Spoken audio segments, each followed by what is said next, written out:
Al-Imam Syekh Wahbah Zuhaili rahimahullah dalam fiqih Islamiyah, ada kitab namanya Fiqih Islamiyah wa Adillatuh, 14 jilid, karangan Syekh Wahbah Zuhaili. Beliau juga menukilkan makruh hukumnya bagi imam setelah selesai solat berdoa menghadap ke arah kiblat.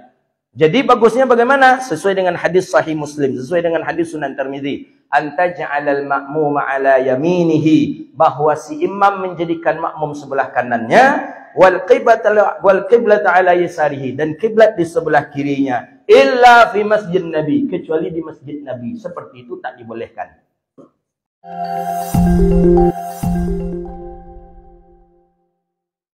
Kan di Madinah turunnya ayat fawalli wajhaka syatral masjidil haram, tentang perpindahan kiblat.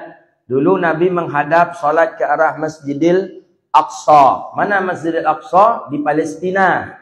Masjidil Aqsa di Palestina. Kemudian turun ayat fawalli wajhaka syatral masjidil haram, arahkan wajahmu ya Muhammad ke arah Masjidil Haram. Maka semenjak itulah arah kiblat salat menghadap ke arah Masjidil Haram. Jadi dari Masjidil Aqsa bisa salat menghadap ke arah Masjidil Haram. Itu terjadi di bulan Sya'ban.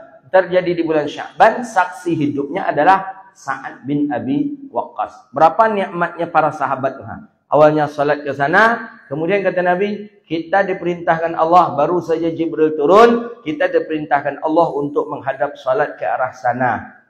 Kata Sayyidina Rasulullah kepada para sahabat. Kemudian para sahabat pun dari sana menghadap salat, berpindah pun menghadap ke arah Ka'batullahis Syarifah. Nah, nikmat betul hidup dengan Nabi Yunus sallallahu alaihi wasallam. Maka ini salah satu dalil di antaranya bahwa ketika seorang imam setelah dia selesai melaksanakan salat, makruh hukumnya si imam berdoa menghadap kiblat. Coba cek di dalam kitab Hasyiah I'anatul Talibin. Coba buka kitab Fiqih Islam wa Adillatuh Wahbah Zuhaili. Coba buka kitab Fathul Mu'in. Coba buka kitab Hasyiah Bajuri. Aksar minal ulama, kebanyakan daripada para ulama berfatwa makruh hukumnya bagi imam ketika berdoa itu menghadap ke arah kiblat. Hadis ditunjang oleh Sahih Muslim dengan Sunan Tirmizi. Bagusnya imam tu kalau berdoa setelah selesai salat, antaj'alal ma'muma ala yaminih, bahwa makmum di sebelah kanannya, wal qiblata ala yasarih, dan kiblat di sebelah kirinya. Illa fi maqamin Nabi, kecuali itu salat di masjid Nabi. Ceklah hadisnya, cek fikihnya. Nah, imam-imam tak afdal berdoa, yang afdal berdoa menghadap kiblat itu makmum. Ustaz, kiblat itu kan sebaik-baik arah. Betul, kiblat itu sebaik-baik arah untuk salat. Sebagaimana langit sebaik-baik arah untuk berdoa. Kita berdoa menampung ke langit macam ini. Kenapa? Karena langit kiblatnya doa. Bukan seperti ini kita berdoa kan? Kan tak seperti ini kita berdoa. Padahal Ka'bah sebaik-baik arah. Mestinya macam ini kita berdoa. Arabkan tangan kita ke arah Ka'bah. Tapi tidak, kita berdoa seperti ini. Tangan ke atas langit. Karena langit kiblatnya doa. Maka ketika kita doa tolak bala, gini dia. Bukan gini. Gini, punggung ini ke langit. Gini dia. Bukan seperti ini doa tolak bala. Ikut nolak gerobak mereka. Dorong nolak mobil macam ni. Makanya gini dia. Kenapa? Karena langit kiblatnya doa, Ka'bah kiblatnya salat. Ceklah di dalam beberapa riwayat hadis, dalam beberapa syarahan fikih, makruh hukumnya. Bahkan Al-Imam Syekh Wahbah Zuhaili rahimahullah dalam Fiqih Islamiyah, ada kitab namanya Fiqih Islamiyah wa Adillatuh, 14 jilid, karangan Syekh Wahbah Zuhaili. Beliau juga menukilkan makruh hukumnya bagi imam setelah selesai salat berdoa menghadap ke arah kiblat. Jadi bagusnya bagaimana? Sesuai dengan hadis Sahih Muslim, sesuai dengan hadis Sunan Tirmizi, antaj'alal ma'muma ala yaminihi, bahwa si imam menjadikan makmum sebelah kanannya, wal qiblata ala yasarihi, dan kiblat di sebelah kirinya, illa fi masjid Nabi, kecuali di masjid Nabi. Seperti itu tak dibolehkan. Kenapa tak dibolehkan seperti itu di masjid Nabi? Tahu kita alasannya? Karena membelakangi Nabi. Nabi kan makam Nabi di sebelah kiri arah kiblat. Di situ makamnya Rasulullah sallallahu alaihi wasallam. Kalau kita buat seperti itu, berarti kita membelakangi, imam membelakangi Rasulullah. Haram dalam mazhab Maliki. Dinukilkan di sana. Tak boleh. Jadi kalau di mazhab di dalam di masjid Nabi, mesti sebalik daripada itu. Makmum di sebelah kiri, Ka'bah arah kiblat di sebelah kanan. Karena menghadap kepada Rasulullah itu jauh lebih mulia dibandingkan dengan menghadap kepada makmum. Jadi begitulah yang ada dalam fiqih. Nah, imam-imam kalau ingin baca, ceklah di dalam beberapa riwayat-riwayat hadis tadi. Berdoa, letakkan makmum tadi di sebelah kanan kita. Yang menghadap Ka'bah ketika berdoa itu adalah makmum. Tapi kalau imam itu tahwil. Jadi di dalam syarahan itu juga disebutkan bahwa salah satu ilatnya, alasannya kenapa mesti harus menyerang imam setelah akan melaksanakan setelah istighfar, setelah la ilaha illallah, setelah Allahumma ajirna minan nar, setelah Allahumma ajirna minan nar, Allahumma ajirna minan nar, kemudian si makmum, si imamnya menyerang ke arah kanan. Ada yang mengatakan li ta'zima Masjidil Aqsa, karena untuk memuliakan Masjidil Aqsa. Nah, gitu dia. Jadi mudah menandakan ni imam ni sudah membaca hadis tu apa belum. Kalau imam tadi lurus saja, berarti imam belum membaca hadis. Nah, gitu. Kalau ragu rasanya, cek hadis tu di dalam kitab-kitab hadis, di dalam fikih. Yang mana tahu kan, ustaz kau nyokocuk, kau nyantai-nyantai tidak. Kau coba tengok balik bagus. Kita tengok baliknya, dia macam tu ragu ni, yang agak senior lah gitu dong. Boleh tengok. Coba tengok video-videonya Buya-Buya kita dulu. Buya Yahya, coba perhatikan ada video tentang itu. Mungkin ya. Atau Ustaz Somad, atau dengan ustaz-ustaz yang lain. Coba tengok dalam riwayat-riwayat hadis seperti itu. Langsung saya cek di dalam kitab Hasyiah I'anatul Talibin itu nampaknya. Jadi dari dulu orang tua-tua kita dulu tak mengamalkan. Imam-imam dulu itu kan macam itu dia.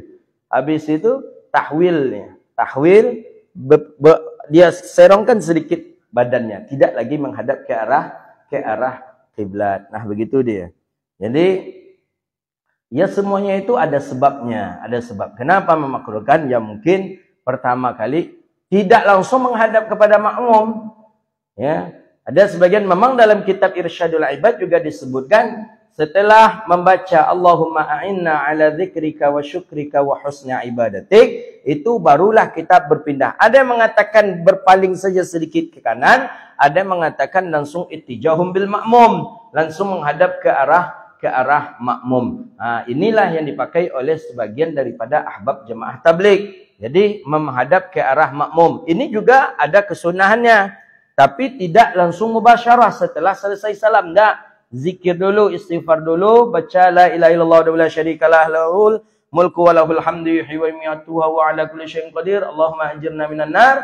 Kemudian setelah itu Allahumma anta salam. Barulah menghadap ke arah makmum. Tapi dua itu kesunahan. Imam menghadap ke arah makmum atau menjadikan makmum di sebelah kanan kita. Cuma Nabi menghadap ke arah makmum ya karena Nabi sambil melihat siapa fulan yang terlambat, siapa fulan yang masbuk, siapa sianu. Nabi bisa memanggilnya.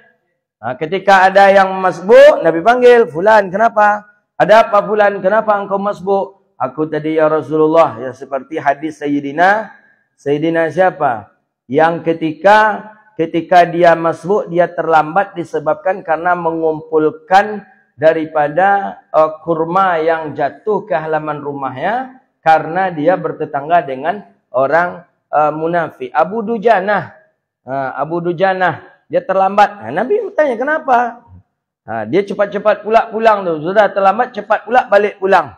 Kenapa? Ada apa? Kenapa engkau cepat pulang? Kata Rasulullah. Nabi nampak. Karena Nabi menghadap ke arah makmum. Kenapa engkau cepat pulang? Kata Abu Dujanah, aku bertetangga dengan seorang yang memiliki kurma condong ke arah rumahku ya Rasulullah. Ketika kalau aku lambat pulang dari masjid ni, aku khawatir anak-anak nanti bangun lebih awal.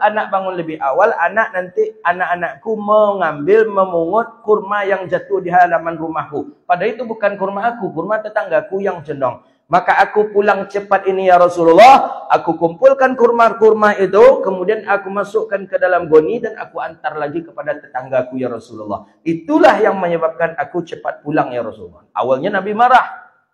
Kenapa engkau cepat pulang? Wa ma hajatuka lillah, bukankah engkau punya hajat kepada Allah? Mestinya engkau berzikir dulu, engkau munajat kepada Allah dulu, baru engkau pulang. Ini setelah selesai salam engkau langsung pulang. Bagaimana? Kenapa? Kata Rasulullah. Diceritakanlah oleh Abu Dujana. Sampai di rumah Abu Dujana kumpulkan. Betul, hampir saja lagi anak-anak Abu Dujana sudah bangun. Padahal kata Abu Dujana ke Rasulullah, kami pernah suatu ketika ya Rasulullah 3 hari kami tak makan. Tak ada makanan ya Rasulullah. Pas aku pulang dari masjid ini agak terlambat, anak-anakku sudah berada di dalam mulutnya kurma itu. Kurma itu sudah berada dalam mulutnya. Aku paksa mereka untuk mengeluarkannya ya Rasulullah. Aku paksa mereka, "Hai nak, maukah engkau bapakmu masuk neraka disebabkan engkau memakan ini? Keluarkan. Anak-anakku menangis mengeluarkan kurma itu ya Rasulullah. Padahal kami sudah 3 hari tak makan ya Rasulullah." Begitu Nabi, para sahabat pun menangis mendengar kisah daripada Abu Dujana. Kata Nabi, pergilah engkau pulang. Pulang betul, hampir saja nampak anak-anaknya akan memakan kurma itu. Diambil, dikumpulkan oleh Abu Dujana, kemudian diantar oleh Abu Dujana ke tetangganya. Kata Nabi di dalam masjid itu ketika Abu Dujana keluar, kata Rasulullah, siapa yang bersedia membeli kurma tetangga Abu Dujana? Kata Sayyidina Abu Bakar As-Siddiq, kata Abu Bakar, aku yang membelinya ya Rasulullah.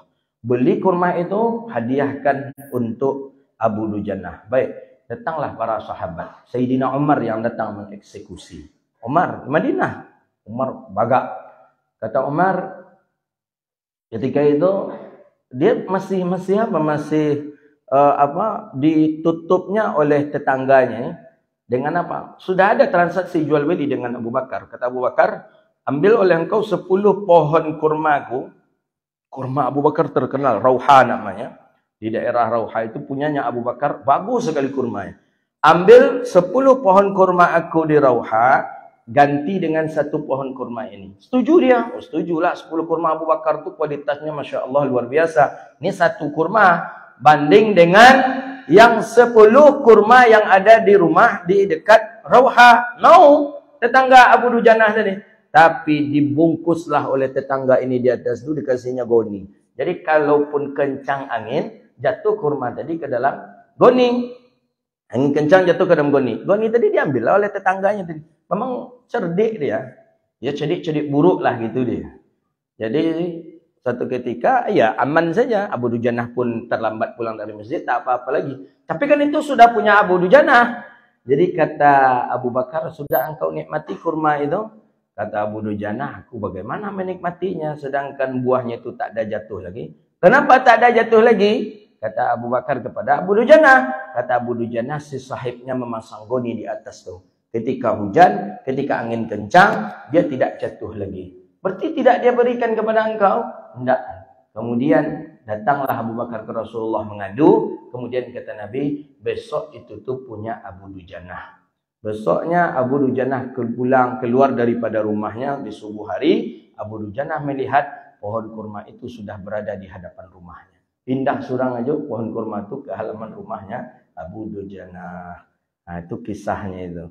Nah, itu mukjizat Nabi SAW. Jadi si tetangganya tadi ini pas keluar daripada rumah tengok pun ada pohon kurma. Tengok rupalah ke tetangga kawan payahnya berlari surang aja.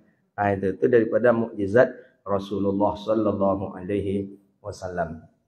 Jadi beliau inilah salah satu di antara Sa'ad ibni Abi Waqqas, orang yang salat di masjid bersama imam bersama Nabi dengan 2 arah kiblat.